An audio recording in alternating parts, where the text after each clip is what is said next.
Hi,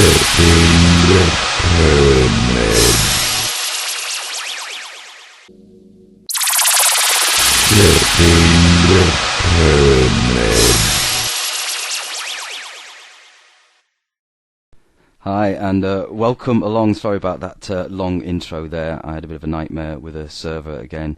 But welcome along, guys. It's Monday evening once again, and it's the 6th of August 2012. Welcome along. I had a bit of a nightmare last week. Apologies about that. I had a problem again with the server here, and just dodgy connection all round, I think, last Monday. So apologies. I was talking to myself for about an hour, which probably the best show I've ever done. Nobody heard it. Anyways, welcome along. Like I say, it's the Reality Check, Monday evening, and it's flippingthepyramid.co.uk. It's a website that we're broadcasting live from if you're listening on podcast or whatever. Don't forget, website's got loads of good stuff on it. Come and check it out and see what's happening here, and get in touch, write a blog, do something, you know. It's all good. And but like I say, welcome along, and it's been one hell of a week, I have to say. I've been quite busy myself the last few days. That's why I've sort of been not around for a bit. But I'm back tonight. Bit worn out, bit worse for wear, but yeah, I'm here, I'm alive, I'm good. So welcome along to the show. But main sort of theme tonight, obviously I'm going to be talking about that, not about the actual games themselves, Olympic Games, but the stories around it, the kind of fear-mongering, the kind of hysteria that's been sort of created, and some pennies dropping in some places. You know, even the mainstream media are publishing some stories regarding, you know, how has it actually benefited us, the people of this country, who apparently were going to be so, you know, we're going to have riches, we're going to have a massive import of people and all sorts of stuff going on. We were going to have lots of you know, good financial benefits and all the rest of it, but there doesn't seem to be any evidence of that, what I can see. A story coming out of the Daily Fail earlier this week, suggesting and saying that most of London at the moment is pretty quiet, and shops and tourist attractions basically haven't had anywhere near the numbers that they normally get this time of year in the city of London, or London itself, shall I say, and the city. It says extra staff were hired, opening hours were extended, and streets have been decked with Union Jacks, but the Olympic tourism boom has failed to materialise. So the tourists aren't coming over, and local people are obviously not that bothered. But the whole fact that it was going to bring some sort of boom to the country doesn't seem to have quite materialised. Maybe it's early days, maybe I'm just being very negative, and maybe they're going to come in the next few months. But do I really care about the tourists coming to London? No, I don't. That's not the reason I'm mentioning this story, but it's just another example of the bullshit that people have been fed about these games and what they're going to actually do for us, and how they're going to, you know, change everything, etc. An interesting little stat I saw today about just as an example of the elitism of the Olympics to a degree. Nearly half, in fact, I think half of the current GB team gold medal winners were all privately educated. And you know, these sports people have, you know, they have been privileged. They have been given, you know, a help, if you like, or an upper hand, or privileged in the sense that they've had the money to finance their dream, so to speak, to you know, fulfill that. Not every athlete obviously has had this kind of upbringing, but you know, the majority of those, especially in the past, where elitism in certain sports, you know, to play these sports you needed to be quite rich anyway. So it was an interesting thing that I saw, and you know, while 93% of us you know, are in state schools, it said in the little quote that I saw from the horrible BBC. But I thought it was quite interesting, because it does point out that, you know, we are being fed an absolute bunch of propaganda at the moment. I mean, if you are watching it or have been watching it or whatever, there's this kind of like false kind of feel-good factor being created by the media to get us all to, you know, become, you know, enthralled upon this, you know, magnificent gold medals and all of this nonsense. And people are getting this, you know, the feverishly watching the medals table and seeing where GBR are and how many goals, etc. And it's becoming a bit of a joke, really. And I'm totally fed up with it, which is why I kind of like switched off for about 2-3 days, because it was just everywhere I looked and turned, and it was the Olympics being bombarded at me. And I did like Banksy's picture that apparently was removed, I think. His art, his graffiti, showing an Olympic javelin thrower, but not throwing a javelin, throwing a missile, which I thought was very apt indeed, considering what we're having to sort of witness at the moment in the Middle East, for instance. Lots of problems out there, but I'll touch on that in a moment. One interesting story, still sticking with the Olympics, and I'll just do a check actually before I go on. Can you all hear me? Give me a 1 in there so I know I'm on tonight and I'm speaking to you all loud and clear. If you can just give me loud and clear, that would be cool. I have seen loud and clear, so I'll take that as being you can hear me. But yeah, moving on, there was another link to that. It was interestingly enough, I saw this, and it's Morrissey. I don't know if you know Morrissey from the band The Smiths back in the 80s. Obviously, people who are as old as I am would remember that. The former Smiths frontman has come out and really heavily criticised at what we're all saying, basically. Former frontman of the Smiths, Morrissey, has slammed Great Britain fans for their support of the country's athletes in the London Olympics, asking, "Has England ever been so foul with patriotism?" And this is a good article. I like what this guy actually is saying. It says, the rock star, who has come out with controversial remarks in the past, has said that he cannot even bring himself to watch the Olympics, slating the presence of the royal family and David and Victoria Beckham in the process. He even likened fans of the country's growing support of their athletes to a mindset held by a populist Nazi Germany in the late 1930s, and told Brits to wake up. I'd put "wake the fuck up" into that, really, but obviously they're not going to print that. But yeah, we all know and said this for weeks, the resemblance with, the sort of, I mean, he says 1939, but the 1936 Olympic Games, which were in Berlin, there's a very lot of, quite a few sort of interesting similarities there about the hype and how this has been, in the 2012 games being the whole thing's been blown into this massive, overhyped event, and then with all the security as well to go with it, which the likes of this country has never seen since World War II. So he's got it bang on, basically, and basically saying what we say here, I suppose. It says the 50-year-old singer, is he 53, will not have been celebrating or even watching on Saturday, it says here, when they had that so-called run of medals or whatever it was. I was out, actually. I missed all that, thank goodness. That's when I was out on my, journey of whatever I got up to, which I can't repeat in here.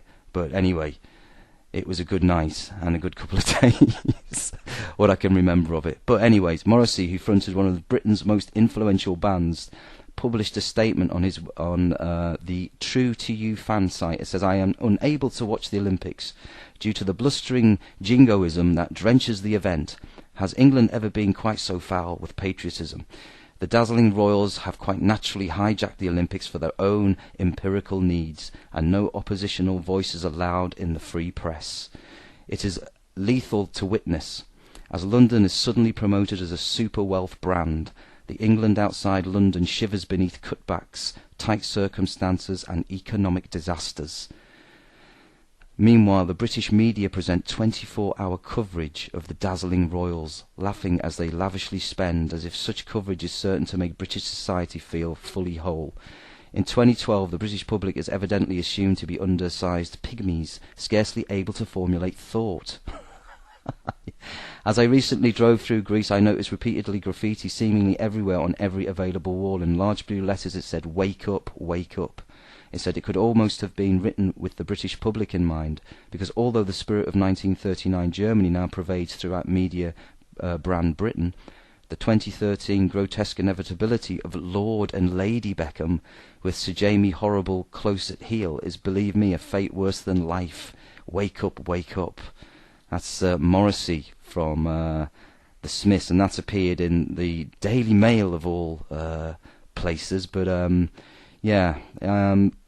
people reading that, I mean, the story does go on, but people reading that will surely have come to that conclusion themselves, being balanced and open to, going to find out information for yourself, surely. Or will they write him off as a crazy guy, which is what I think they're trying to do here, because apparently there's been a big, Twitter backlash. So it's all the bollocks by the media, again, working its magic, giving you some truth there, but then, putting their spin, their propaganda on it, and to demonise the guy and say he's a crazy dude, and, all the rest of it. We've seen that many times, but the fact that is actually absolutely bang on what he says. I completely 100% agree with him, and I've been saying that for many, many months leading up to these games, and various other happenings that have been going on leading up. And we all know the royal connections. We've talked about this many, many times.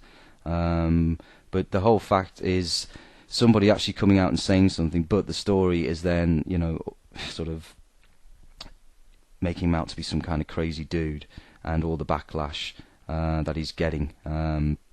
So, anyway, but the other story that I wanted just to mention quickly before I move on to something else was the guy who basically has been arrested today, who threw this bottle in the 100-metre final. Now, the way, again, the headline, missile. See that? Missile hurled onto the track. It's suddenly a missile. According to, again, the Mail. It's and this guy was basically, I don't know if anybody saw it or has seen this article or seen it in the news. I'm sure you have. The guy basically is appearing in court. He's been arrested. He's all over the papers. I'm sure his life will be completely, ruined by this. Whether it was him or not, nobody knows. He seems to say it wasn't him, whatever. But the fact of the matter is, he didn't do anything that bad, did he? Was it really that bad? He didn't hurt anyone or hit anybody. Who knows? But the fact of the matter is, they made such a big deal out of it. And, the way the headline is written, like missile hurled on the track as sprinters took their marks for the race, it just makes me think, this whole thing is anything that's out of line, anything that suddenly is against the spirit of this games, and, they're pounced on big time. Massively. And we've had the event at the opening ceremony where the cyclists were all kettled in. I don't know if anybody saw that. Cyclists who cycle I think it's once a month through London to, I'm not sure what the actual thing is now, because I had the link for last week, but they were doing a protest anyway, and they weren't sort of, being any real fuss, but they were kettled in and stopped from cycling to where they wanted to go, and some arrests, I think, were made. But like I say, anything they don't want you to do, and we've seen this many times with protests, everything that, they are in control. They will come down on you like a ton of bricks to make this illusion real, like everybody's having a great time. Forget about austerity measures, forget about the people who are struggling. Let's just concentrate on glory, and you can be this good too. But that's the sadness of it all, really. The games themselves, in essence, of people wanting to take part in some form of activity, and they want to better themselves or become fit or whatever. That's great, but it's the way the whole thing is being used and manipulated by the media and obviously the corporations, as we see the hypocrisy of McDonald's and Coca-Cola and all of that. We've got all of the hypocrisy staring us straight in the face. Munching on McDonald's and etc. is, apparently okay. And even the athletes, I saw some quotes in the paper saying, "Oh, she's starving hungry. She can't wait to go to McDonald's." This is, I think, some judo woman who won a medal. And I'm thinking, what? Why would you put that in there? Why, again, it's just these ideas, to sell this, to make everything happy, everything's good. We mustn't criticise. We must never question it. We must never say, well, I don't actually agree with it, because if you do, you're just being labelled a miserable git, whatever the term is, or not in the spirit of the Olympics. It's this kind of like, again, they've got everybody focused on that stadium. Everybody is focusing. I see the TV viewing figures. It was something like 20 million people or something last night tuned in. 20 million people tuned into one area. How easily are you putting in all kinds of various things that can make people think a different way, or and I think in a way as well. This is what I was thinking today, I was pondering on my little boring job that I do.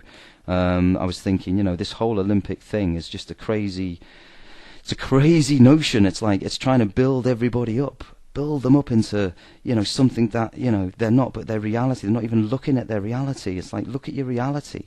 This is bullshit. It's nonsense. It's crap. Okay, for the people taking part, they're having a wonderful time, but let them get on with it. What are they actually doing for us? Did I want to watch someone jump into a sandpit? No, not really. I'd rather be wanting to end the war in Syria, or stop any more wars, or prevent, more people being killed, bombed and maimed and whatever. That's what we should be concentrating on, and getting some sort of, balance in how we're thinking. We're being thrown out of balance. The masses are being thrown out. They're now on this massive high.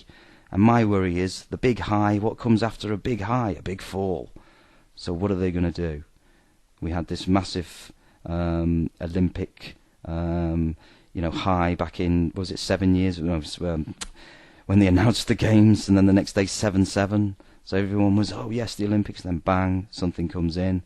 And I've noticed as well, there's lots of stories. Obviously, the BBC has almost shut down its normal news output. And it's just literally 100% mainly on the games. But then again, its usual output is full of shit anyway, so it's not really that much of a big deal. But anyway, I digress. And what time is it now? 27 minutes past. I'll stay probably just after 9. I'll roll on. I've got quite a lot of stories to read out, actually. And obviously making up for last week because I didn't do much of a show, so I'll probably be here a bit longer this evening. Maybe only about 20 minutes or so over. And I did play 2 songs, so as I was trying to frantically reconnect the server. But there you go. But yeah, I wanted to get into some Syria. Go over to the Middle East, because Syria at the moment is obviously still very much in the news. It's still very much there if you choose to want to look away from all the other bullshit and the sport. Syria basically has had, the latest story today coming out was the fact that the attack on the Syrian state TV building in Damascus, which didn't cause massive amounts of damage, but obviously we were talking about this again the other week, about how the TV networks out there are being duplicated by various other satellite broadcasters to pump out more propaganda in their own version in the guise of official Syrian TV.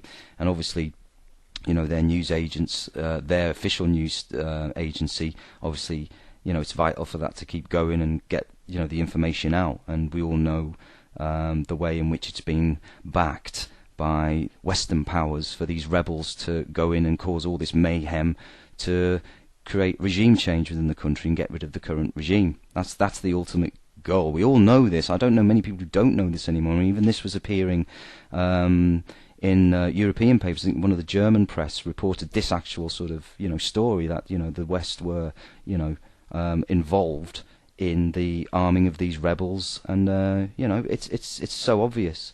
So whatever's happening out there now, which doesn't sound too good, there's still lots of problems. And the city, what's the city called now? I've lost my link. But anyway, the Syrian city, which is currently under siege, is basically they're trying to move out lots of civilians, etc. But an interesting one that came out of Press TV was a British photographer who was captured by insurgents in Syria, has said that his captors were foreign extremists, including several Britons, with not a Syrian in sight. So you can see that all this is starting to come clear, starting to be confirmed. The people who were, in Syria doing all this attacking are not Syrians, or generally are from, as we say, they've come across the border, through Iraq, and through Jordan, etc., through countries like that, and they're getting in, and they've been doing it for a while now. So it's just to create this mayhem so regime change can take place. And al-Assad, who is the Syrian president at the moment, he's obviously, doing his best to, keep the country, together. I mean, you're being attacked, for goodness sake. I mean, what else? What choice do you have? You're being attacked by rebels. Imagine this was the UK, and boats were coming over, and people were getting off with guns and weapons and setting up sort of places they can attack you from. Well, you're not just going to sit back and let them do it, are you? So you can see the way in which it's being spun. We've got America, Britain, all going for, this regime change and other Western powers along with them. But it says on July the 19th, a freelance photographer, John Cantiel, I think his name is, alongside his Dutch colleague Jeroen Ollemans, was kidnapped in northern Syria and freed 1 week later. It says Cantiel said he was held in a camp by 30 foreign extremists, including some from Britain and Pakistan. He also revealed that some of his captors were young men with South London accents. They were aiming their Kalashnikovs at a British journalist, Londoner against Londoner, in a rocky landscape that looked like the Scottish Highlands, said Cantiel. The British photographer also disclosed that some of the insurgents could not even speak Arabic, with around a dozen of his captors speaking English, out of whom 9 spoke with London accents. Now, it's coming out of Press TV, this, so it's interesting that, this sort of, again, on-the-ground stuff. It says, not a Syrian in sight. This wasn't what I had expected, Cantiel added. 2 of them were so anglicised they couldn't speak Arabic. It says, earlier last week, British Foreign Secretary William Hague promised to step up support for armed rebels in Syria, while he had already insisted that Britain could be acting outside the UN Security Council. It says Britain's Foreign Office has confirmed that Cantiel had been held captive in a camp in Syria, but has refused to confirm that Britons were among the insurgents inside Syria. Well, of course, they're not going to say that was there? That's going to open up an entire, sort of the don't let the cat out of the bag. We're certainly not going to hear that over here. But again, it just confirms other reports that have been coming out from all sorts of areas, people on the ground, saying exactly what's going on, and the fact that rebels are in there, and as these stories confirm, most of them aren't even Syrian, and sounds like some of them are from over here. But again, as we say, they've been financed by the country that sent them out there, or whatever, in America, and the whole thing has just become... it's not a joke, because people are dying, people are being bombed, people are being killed. Lord only knows how many civilians have been killed, but no doubt many, many hundreds, if not thousands, over the last year or so. And it's been, one massacre after another in this country. And, we seem to be reporting it just like it's an everyday occurrence, and it doesn't really matter. A bit like the war in Iraq. How many bombs were going off in the marketplaces after the war. After the so-called invasion, there was 10, 15 a day at one point, but it just became such a regular thing. People just weren't getting the gravity of what was actually going on and what was being committed. And don't even get me started on the Iraq War. We're not here to discuss the Iraq War, but the illegal war. And it just, you were just left sort of, if you like, not helpless, but you knew it was all wrong. You knew people were being killed, and this was back, when that started, a few years ago now. But the Syrian crisis is just another extension of that. It's playing out, a slightly different role, but it's still the same. Ends have to be achieved. They want regime change, and they'll do that by any means necessary. If they wanted to go in and bomb it, they could, but there'd be so much outrage that would be just too much to bear, because they just about got away with Libya under the guise of NATO, and Gaddafi being the crazy guy again. We're going to go in there, take this guy, but at the end of the day, we've got a similar situation now in Syria. So you can see these patterns, you can see these links, you can see the agenda being carried out, and when you look at the region, you can see exactly where the next target's going to be, and that's the big one, Iran. And they've been fear-mongering and saber-rattling that for years now. But Syria, while the Olympics is on, people are looking one way. Who knows what is going on now? And with the bombing of their, TV headquarters, and the way their agents operate, who knows what they would do? I mean, they've already wiped out a couple of the cabinet, or whatever it's called, in Syria. Was it last week, the week before, where they killed, I think, 2 or 3 main guys in the president's cabinet, so to speak. So, these guys, and, if they want to take these guys out, I think, it will happen at some point. And it's just again, the regime change comes, what's next? But it's getting many people aware of this and exposing it for what it is. Just taking down these countries just because they can, and they want everything from them, and all the rest of it. We know what it's all about, but it's just a complete it's a sad situation in Syria, very very sad. And like I say, the people dying out there while everybody's jumping in joy for gold medals. I think it's kind of a bit sick, really. We should be concentrating on stopping wars, getting the, on a global sense. But I don't know. Good distraction techniques. That's all I can say. But anyway, I'll play I'll have a little break. So I just need to gather myself again, and I'll play some music, and I shall be back in a couple of minutes. So enjoy. What should I pick tonight? Here we go. I'll play the right song this time. The first song I played wasn't the one I chose for the show. But I've picked a couple of others, so I think I'll play this actually. This might be quite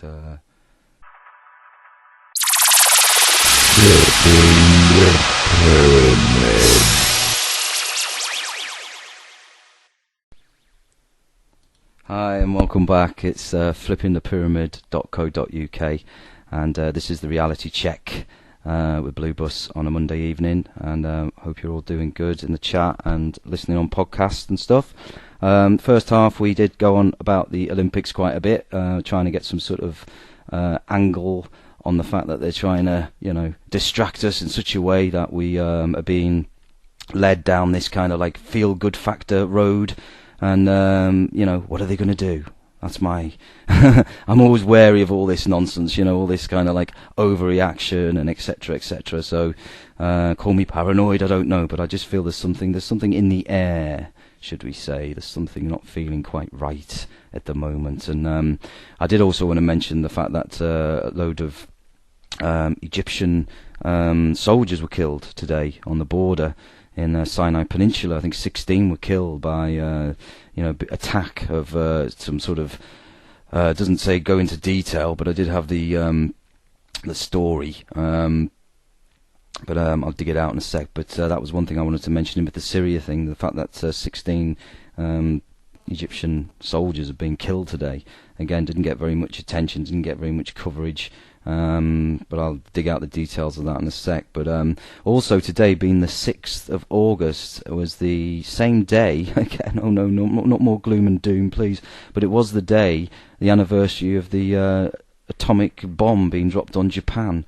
Saw that today, which I found quite worrying. The nuking of Japan, it says here, was a tactical and moral imperative. Coming out of some awful Forbes thing here. Forbes, I think, is another example of awful propaganda at play. But it says Monday, August the 6th will mark one of the United States' most important and unheralded anniversaries. This day, 1945, they dropped the bomb, and the start of what you'd call, the nuclear arms race or whatever it was. But interesting that was today. Which I saw, but and a story I mentioned last week. I don't think anybody heard this. I did think I mentioned it in Skype the other day.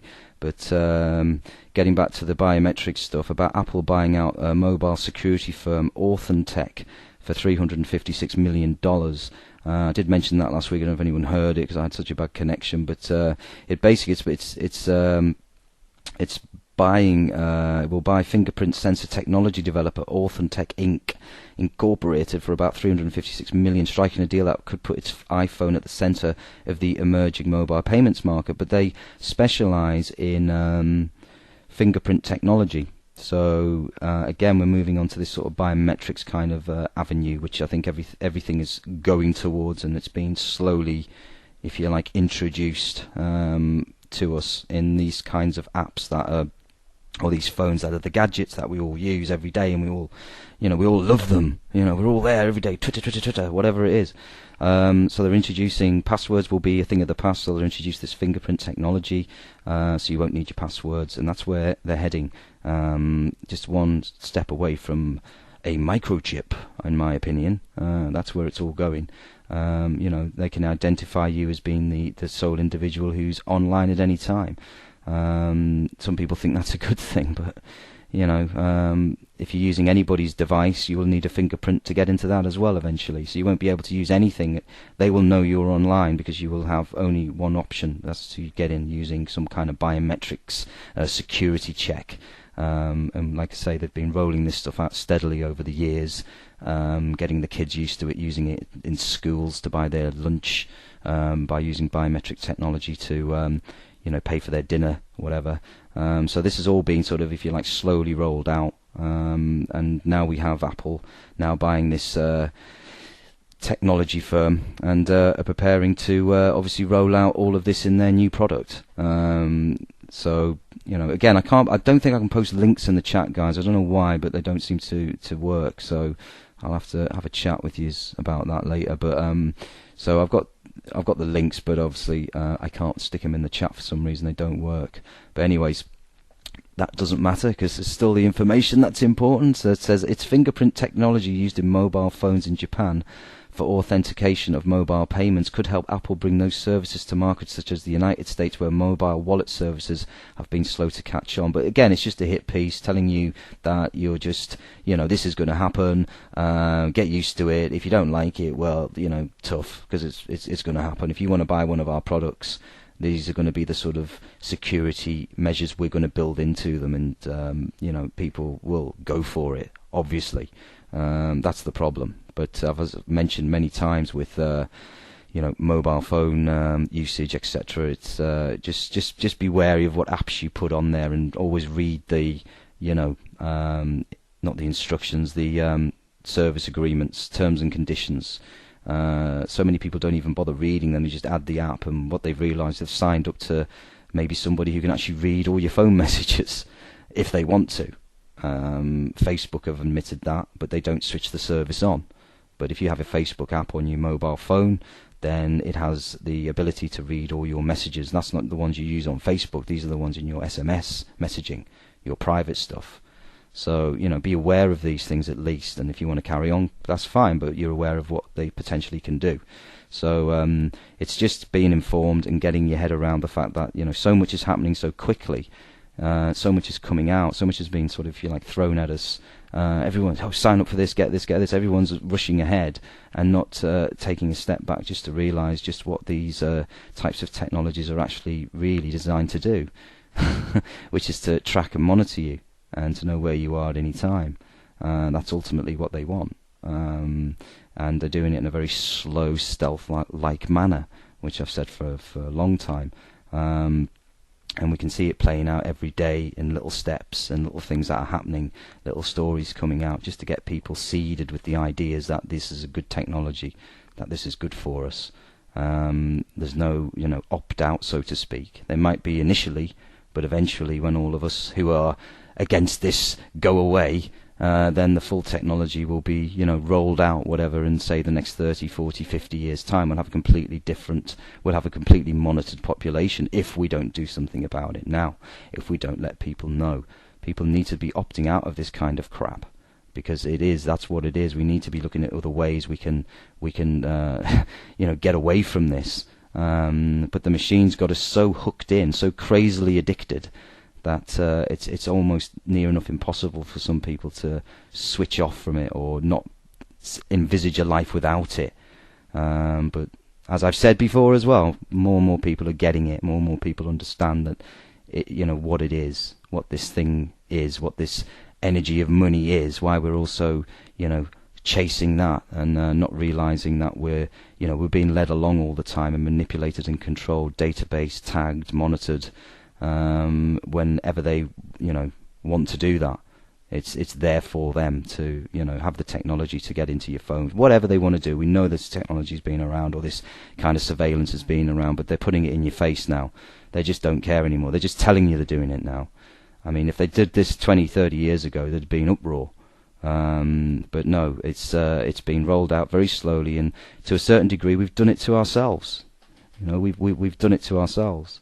The social media stuff, the information we give away quite readily, happily, our every thoughts, our every, what we're thinking is being tweeted into the ether.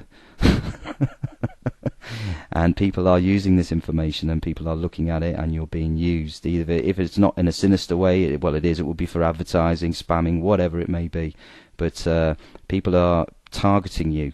And even now with the new types of advertisings that they're doing on billboards now, where face recognition billboard signs will be sort of sprouting up everywhere. So as you walk past a advert in the street and you look, it's probably going to be scanning back at you as you're looking at it. So it's scanning you as well. So the next billboard you go to will have an advert for something for you.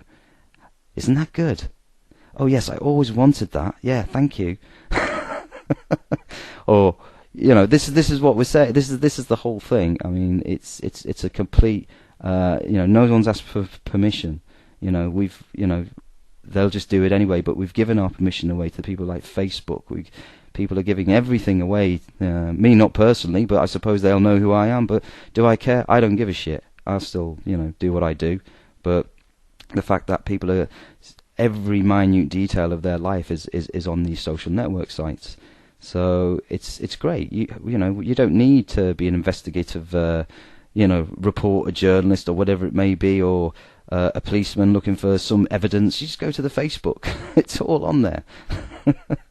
You know, a complete profile. So, you know, like I say, it's more evidence that, you know, these people are rolling these technologies out, rolling these things out. Again, ultimately, you know, money is the energy that drives everything. You know, the people who have this money to buy these technologies, well, they're going to get so sucked into it, they're just going to be swimming in biometrics, and they'll be queuing up to get chipped probably in the next 10 years. Who knows? But the more people that are aware and are, you know, clued up to this, you know, we don't need that, and we certainly won't be, you know, signing up for anything when they do enforce it upon us, whenever that may be. But anyways, yeah, the track I played as well before, I always forget to mention the songs, was Thievery Corporation, off an album of theirs, and I can't remember the name of the track now, but it's off that album. I'll stick it in the Dropbox as well, because it's a good album, that. But all the stories I want to talk about as well, a couple of other things that have been happening. We've got the drought in the US, which is getting worse and worse and worse, and what made me think was having a drought in the US, we're having, you know, extensive rainfall in you know, Europe, or especially in the UK. It seems to, you know, have abated slightly, but not much. We're still getting massive amounts of rain here, and both areas are suffering, or will be suffering, from you know, winter, you know, problems with the harvests, you know, with too much water, you know, especially the fruit harvests in this country this year. I think most of them have, you know, you're going to see prices increase, which is a joke because most of it comes from Europe anyway, but there'll just be an excuse, you know, there'll be a news story about, you know, ruined crops, whatever. I've seen something coming out of, one story coming out of the Isle of Man. For some reason, how the hell I found this, I don't know. Sorry, the Isle of Wight, not the Isle of Man. Wrong one. But it says farmers on the Isle of Wight could face a disastrous autumn harvest if the extreme weather continues. Now, this article was over, a month ago. So we have had a lot more rain since this was written. But farmers are experiencing problems already. So they're already sort of putting ideas out there to say, you know, this is not going to be available this year, or if it is, it's going to be double the price. More increases than that. So, but in America's exactly the same. They're going to have problems out there. They've got massive problems with the drought there, and they're having, you know, problems again with their 40 million acres of corn apparently are withering in the most severe drought in more than half a century. Is it GMO corn? I've no idea. If it is, well, maybe that's not such a bad thing, but it is a serious story, because, I mean, if lots of crops are failing, it's not good, and this has been going on for a while. It says, in the span of last week, the size of the most severely drought-stricken region jumped by more than 30 million acres. The U.S. Department of Agriculture last week added 218 counties to its list of disaster areas, now encompassing 1,584 counties in 32 states. It says the USDA has compared the disaster to the drought of 1988, when the rural small farm economy all but collapsed. In terms of geographic scale, the drought is on par with the 1934, one of the worst years of the Dust Bowl, it says here. But, you know, there's a map here as well, and it shows you the, you know, the severity of this drought, and it's not good. So we've got these extreme weather conditions going on. You know, like I say, over here we've had, you know, more rain than we've ever had. It's just been a disaster if you wanted to do anything outdoors. And now we're heading into sort of August. It sort of seems that summer's almost gone. in just one big rainfall. But yeah, it's not good. And as we see, these weather anomalies are happening more and more often. And we seem to sort of just, see them headlined, oh, it's the driest, hottest, coldest, and we've been getting a lot of that in the last couple of years. So our climate is getting slightly different. So the extremes of it, so to speak. But all interesting stuff. But yeah, what else did I have to bring you before I go? One interesting story. I have seen this, and I know someone's posted this as well. I think it's the Camp Autolift couple. I don't know if you've heard of this story. This is something that caught my eye, because a couple of people who made... I saw the YouTube vid, and the guy, is it Starfire Phoenix, I think, he went down there. I've met him a couple of times, that guy, and he's gone down there and done some filming at the camp. It's only, like I say, if I explain a bit of the background, these two people had their motorhome taken away from them, and by a company called Autolift, and they've camped outside basically where the company are based, and are refusing to move, and they've been there now for about, beginning of July they've been there. So they've been there quite a while now, and they've been camping out. They've got supplies. People have been going down helping them out. All this couple want is their property back. And I don't know if you've seen the video, the YouTube vid. It says Camp Autolift. If you just put that into YouTube, it will come up. And there's a couple of interesting vids on there where the police have visited and they've spoken to this couple. One's called, is it Prajna Pranab and Kaz. They're the couple who want their home back, and they're saying it's been taken off them illegally. Obviously, he's explaining, his rights. He has, in the eyes of the system, broken the law. But as he says, I'm a spiritual teacher, and I'm not part of this system. And he explains it very well in the vid. But they are now there until they can get their home back. And lots of people have been going down there to support them. And they're somewhere near Chester. But if you look... the website, I'll give you the link to the website, or I'll tell you what the website's called. It's called tomboy-pink.co.uk. That's the name of the website, and that's the blog he's been writing since they've been there. Just literally camped out by the side of the road. So they're not, they're not in the best conditions, but they are standing up for themselves, and I think that's an amazing thing to do now. I mean, people are just... they are beginning to say enough is enough, and they're making a big enough protest. But obviously they have the backs of the local press on them, because the blog that he writes today has said just as much. They've been getting some sort of negative press, obviously, but the people who go past where they are, seem to be supporting them.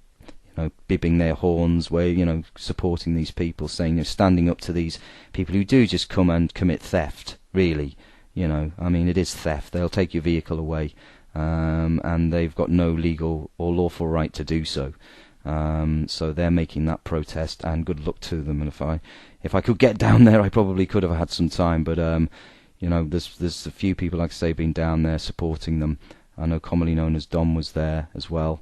So there's been a few people, just getting involved and highlighting this illegal or this illegal act, really, and bringing to the attention just what is the law, where do you stand, who are you as a human being on this planet, which we say many times, standing back into yourself and saying, look, no one is above me in the sense that we're all born equal, etc. And you have no authority over me, really. And all the other stuff is just being made up just to keep you, in line, to keep you a good citizen, to stop you questioning. That's why people pay. I mean, we're a subservient bunch, aren't we, really? We pay for everything. No one's standing up and refusing. Those few who do are generally thrown in prison and then put on the front of a newspaper. So just to warn the others off, you must pay your taxes, you must pay your bills, you must pay this, you must pay all this crap. And a couple of people here... Pranab and Kaz have stood up to that and basically said, fuck you, and we want our vehicle back, and we're not going to buy into your system. And the police are there. They the guy is very, very good at explaining, and all hats off to him. He's not going to be pushed around. He's a strong, minded, spiritual individual, and I hope they get what they want. I hope they do get their van back and they get their home back, because they live in it. It's a motorhome, so that's where they're camping. They've got nowhere else to go. So I thought I'd mention that, because it's been rolling on now for a bit, and it's getting much deserved attention from other parts of the internet, which is good. So we'll see how that story develops in the next couple of days or weeks, and see if they're successful. And even if you're in the area, it's near Chester. Like I say, if you check the website out, you could even nip down there if you could get there and give your support. But there we are. So I thought I'd mention that. But right, it's just gone 9 o'clock. I did have what was the other story I wanted to sort of chuck in there before I forget, because I always do this. Where is it? Where is it? Yeah, this one here. I just wanted to just get into this just slightly. I know it's gone 9, so I hope you're not all going anywhere too soon. So I want to get into this. It says a £5 million grant was awarded by private foundation to study immortality. It says the John Templeton Foundation grant to UC Riverside philosopher John Fisher will fund research on aspects of immortality, including near-death experiences and the impact of belief in an afterlife on human behavior. It says, for millennia humans have pondered their mortality and whether death is the end of existence or a gateway to an afterlife. Millions of Americans have reported near-death or out-of-body experiences, and adherents of the world's major religions believe in an afterlife, from reincarnation to resurrection and immortality. But this university, who's been given the grant of $5 million, obviously they're going to, it says here, half of the $5 million grant will be awarded for research projects. The grant will also fund 2 conferences, the first of which will be held at the end of the project's second year, and the second at the end of the grant period. Blah, blah, blah, blah. But interesting, because obviously, with my sort of, if you like, understanding of a bit of this, I wouldn't say I'm a complete, utter expert, but, the fact of the matter is, I've had various experiences myself, so I can safely say from my own perspective that, there is, you are just wearing a galactic spacesuit, basically. Just think of it as that. And that's how I would look at it. So, any research that goes into this that can, I don't know what quite they're going to do. I mean, they've been working on various, they've been doing this for years, if not decades, research into sort of, if you like, the afterlife, paranormal. It's nothing new in the sense that, people have been studying it, and, they have said it's completely real, this phenomenon. There's nothing to question. They don't question anything. They've seen people manifest in front of them and have conversations with them. Are these people crazy? Are they telling the truth? I've heard interviews. I've even met people. And no, I think, your own experience is your own experience. Never experienced anything like that quite myself, but I've had very interesting ones, nevertheless, to convince me that there is something much, much more going on than we ever have been told, and we've ever realised within ourselves who we are. And like I say, that understanding, that balance, that losing that fear, because fear is something that's always been told us. From the moment we're born, we're fearful. People don't admit they're fearful. No, I'm not fearful. I'm not scared of anything. Yes, you are. Big time. Do you pay all your bills? Do you pay all the? Do you conform? Do you do what you're told? Most people do. In a personal one-to-one situation, maybe. In a family situation, people think they're bigger than what they are, but they're all conforming. Everybody is fearful. How many people are paying their TV license still? Why are you still paying it? And this is what it's like. So we have this situation where we've got to be more and more unfearful. Lose that fear, and then we can start. Until we've got rid of the fear, we can't really start. Some of us have. Some of us will stand out, speak up. Some will push the system, prod it, say we're not part of this, and see the reaction that we get. And lots of people have been doing this. So the more people get that kind of level of understanding and lose that fear, then we're on the right track. We can start with something good, because we're not frightened anymore. We're not going to be frightened of somebody telling us what to do. some government officials, some law, some illegal law or some made-up bullshit that we all have to follow. We're not going to do that anymore. And as as more and more people get this way, we will be able to stop it. It's just numbers. It is just numbers at the end of the day. We just haven't got enough at the moment, but it will happen. And the more people do get aware, the more people will, 100 monkey effect, call it what you like, but more and more people are beginning to say no. And they're very careful at the moment what they're bringing out. I always notice they test the waters with their stories about, doing this and doing that, and they're going to cut benefits, they're going to do this. They test us, our fear response. What's it going to do? Is it going to, because that reading stories of that nature which haven't even happened, they're saying this may happen, and that's most of the stories, or they're debating it or considering it. Doesn't mean it's going to happen, but they put the ideas out there, so they create the fear, they create the problem, they create the this kind of like, oh, what am I going to do? What about my benefits? How am I going to survive, etc. And people buy into it big time. So, it's not a great state of affairs. But anyway, I'm going off track. I'm talking about this other thing, but this project does look very interesting. It says anecdotal reports of glimpses of an afterlife abound, but there has been no comprehensive and rigorous scientific study of global reports about near death and other experiences, or of how belief in immortality influences human behaviour. That will change with the award of a 3-year £5 million grant by the John Templeton Foundation to John Martin Fisher, Distinguished Professor of Philosophy at the University of California, Riverside, to undertake a rigorous examination of a wide range of issues related to immortality. It is the largest grant ever awarded to a humanities professor, and the largest given to an individual at the university.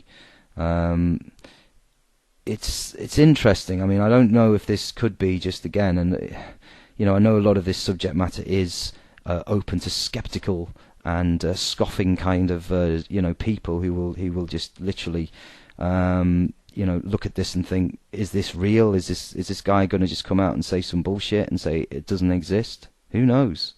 But he's been given an awful lot of money to go and find out. Which makes me think, is there something else here? But we'll see what happens. But it's an interesting aspect to the news, so to speak. But the whole thing for me, believe in yourself, believe who you are. That's the thing, and I know you guys in the chat do, and it's something that is a good thing. Know who you are, and don't take any nonsense. And there's no need to be violent. There's no violence involved here. It's just done with the power of, you saying, no, I'm not going to participate. And just not being frightened. It's as simple as that. Just not being frightened. Standing up to somebody. I mean, some people quiver at the knees when they meet a police officer, or they become so subservient because the conditioning's so good. It's learning to undo that conditioning and learning the role of what people should be doing in society, not what they're told to do, especially police officers and people in control. These people are human beings too, but unfortunately they're so well conditioned, they just can't see it for themselves. But by challenging that, by letting go of the fear, and speaking to people on the level where, this guy's not going to get one over me just because he thinks he's got a uniform on, he's going to, outspeak me or put me down in any way because I've got a voice.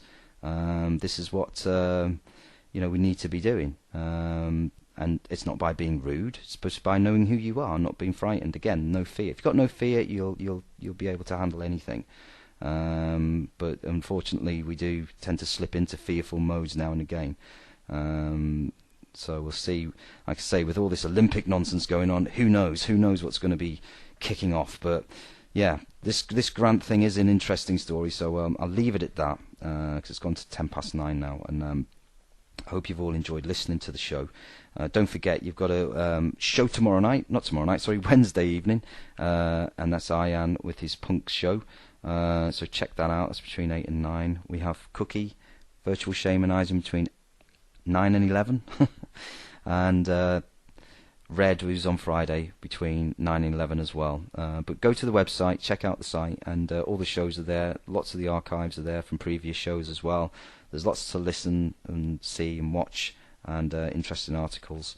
And thank you for listening. It's been Bluebus with the reality check on the 6th of August. I'll be back next Monday.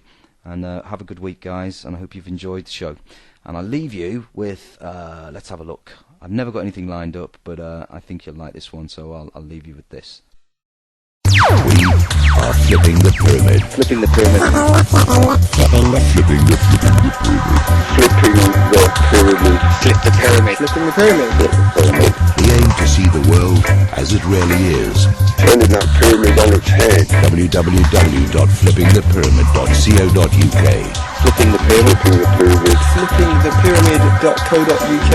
Flipping the whole paradigm of that hierarchical system on its head. Flipping